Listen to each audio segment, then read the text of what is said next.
to see everyone. Good, man. How are you?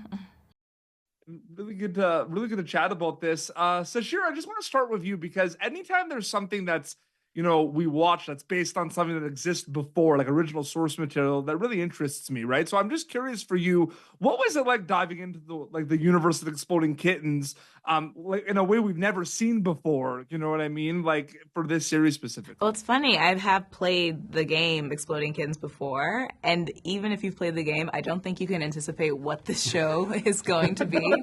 It's like so wildly different, and a whole world is created, and it's just cool to be able to like take the tone from the card game into a show that explores a whole different story.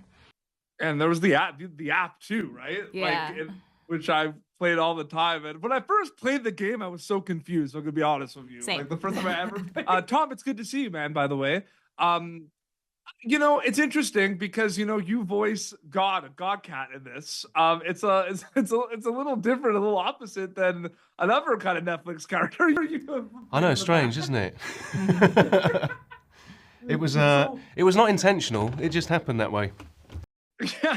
So in that regard, this, script to screen journey really interests me. So I'm just curious for you, reading everything with Godcat, reading the scripts for Exploding Kittens, and then actually voicing it and seeing it come to life on screen for Netflix. What was that like for you, journey-wise? It was a very different to what I'm used to doing.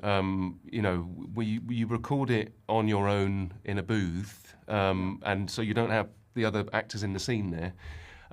So that is a sort of unique experience in itself. But then you go through that process, and it is what it is. And I actually found it hugely fun because you sort of get liberated, and you're allowed to make mistakes, and you're allowed to just try stuff out, and it's a very sort of lovely process as an actor, actually.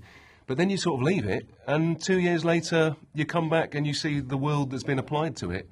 And that in itself was a unique experience, because I know you've got your imagination when you're doing the lines, but that compared to the reality is a whole different ballgame. And watching it having come together, I'm super happy with the results. Actually, it's just it's one of those things where I didn't really know what to expect, and the end product is even better than what I'd hoped. And super quick for both of you, we'll start with Sasheer. I mean, is it all storytelling for you, or did the mindset preparation-wise change compared to something like doing a voice versus live action for you specifically? Oh, well, the voice that I do is definitely dependent on the story. Like where are we, what's happening, what's the scene, how are we relating to the other characters in the scene?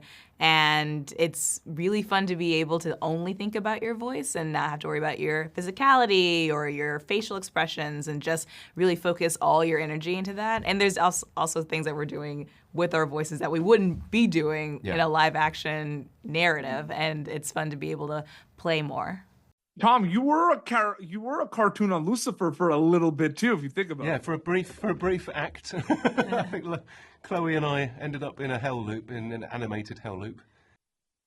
No, so like, is it like different preparation wise for you, or is it all storytelling, like voice acting versus live action? I think the storytelling element of it is difficult to be in control of that, because, like I say, you just go and do your bits, so you kind of imagine how the story is progressing.